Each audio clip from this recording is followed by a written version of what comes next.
朋友们，虽然最近是11长假，但是我真的比上班还要忙，一点都没有空啊。每天除了照顾家里收编的一大群的猫狗以外，昨天上午还把这只小区里面四处游荡的蓝猫带了回来。首先把它送到了宠物医院做检查，没想到它的脾气如此的暴躁，在我们几个人的共同协助下，它仍然剧烈挣扎，把我们其中2个人都给挠伤了。自那以后，它的脾气变得特别的暴躁，目前还在应激状态。接下去我又去照顾了我长期付费寄养的一条流浪狗小黑。这条狗狗我已经救回来好多年了，因为家里的狗实在太多了，只能寄养在宠物医院。最近由于工作太忙，再加上需要照顾的猫狗太多，对它略有疏忽，这个小家伙就不开心了，一直发脾气。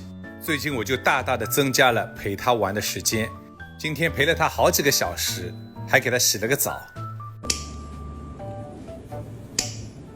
这么乖，小家伙真的特别的懂事，有我的陪伴，他总是脸上带着微笑的。我们养猫养狗的时候，除了喂养以外，其实更多的还要关注一下猫狗的情绪。小家伙梳理打扮以后，变得更加的漂亮了。你从他的微笑和他带着光的眼神，能够看出来他对我的感谢。这条狗我用了将近1年时间才把它带回家，里面发生了许多感人的故事。大家如果有兴趣的，可以关注一下我的狗狗账号的置顶视频。然后又匆匆忙忙的来照顾这只小蓝猫。养猫的屋子是另外一套房子，所以还得开车前往。由于它白天做检查的时候受到了惊吓，非常的有攻击性，我1天之内被它挠伤了3次。看看它这个犀利的小眼神，我只能好好照顾它，多给它一些它喜欢吃的东西，用爱去感化它。昨天照顾完猫咪以后，回家路上整个轮胎戳破，补胎花了1200块钱。等待救援的拖车来到，并且把车送到修理厂以后，已经凌晨快1点了。哪怕已经这么晚了，我还想着那些流浪猫等着我呢。我继续下楼去找小咪，给它喂食，并且喂了其他的流浪猫。最后折腾完睡觉，估计都快2点钟了。这就是我平凡又充实的一天，这就是我的假期。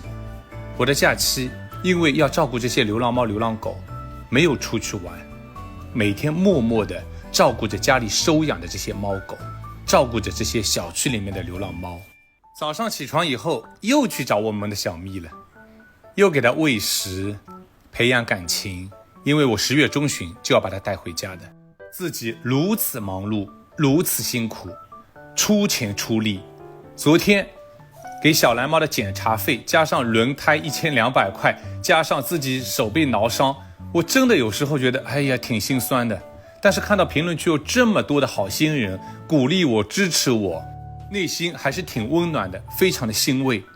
不过我这里想说的，那些喷子站在道德的制高点上指手画脚的人，请问你们做了什么了？我在默默的付出，我们小区里面有很多和我一样善良的大哥大姐也在默默的付出，我们网上的很多好心人做的甚至比我还好，我们互相帮助，互相鼓励。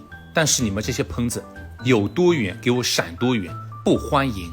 大家如果认可我的，可以点个关注，长期更新。如果有什么需要，可以橱窗看看。谢谢大家。